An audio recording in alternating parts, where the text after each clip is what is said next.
欢迎来到恩典频道，今天要来做瑞士蛋糕卷，可以看到它松软绵密的口感。我今天用的是卡斯达奶油馅。首先我们来准备蛋糕，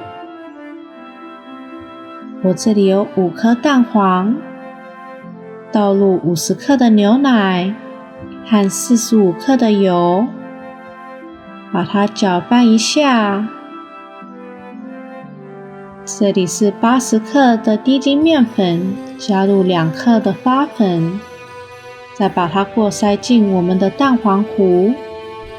我会建议用 Z 字形的方式来搅拌，搅拌到看不到面粉就好了。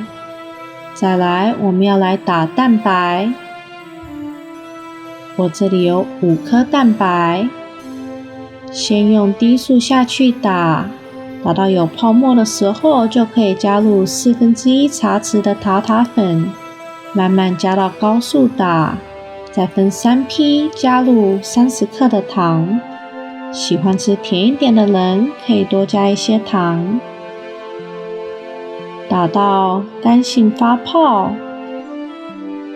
再用低速稍微打一下。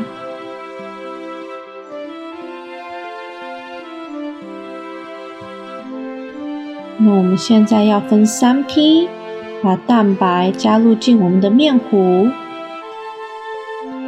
轻轻的翻拌。那因为面糊的碗比较小，所以把它倒入进蛋白，把它翻拌均匀就好了。现在要把它倒到烤盘上，用刮刀把它铺平。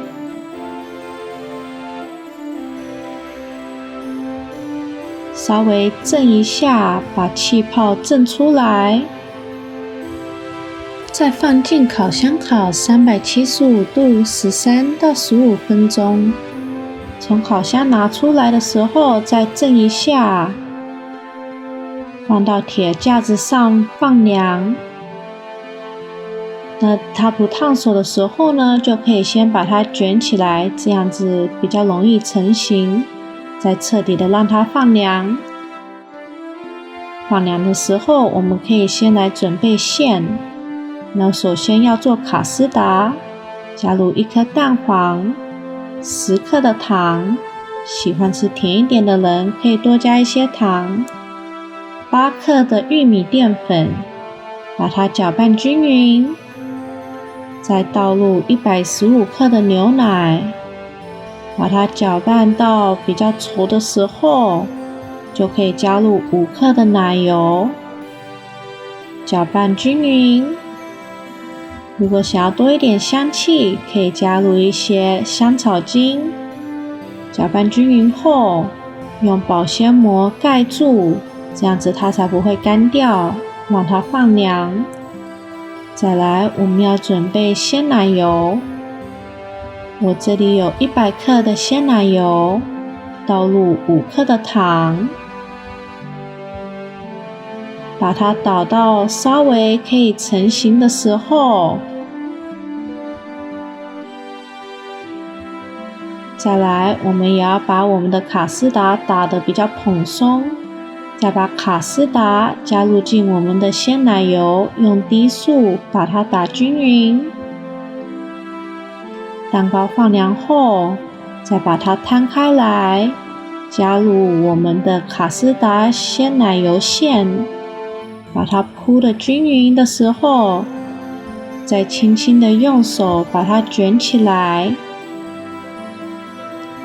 如果想要好看一点的时候呢，可以把边边给切掉。我们这样子就好吃可口的瑞士蛋糕卷了。喜欢的人请订阅、按赞、开启小铃铛。我们下次再见。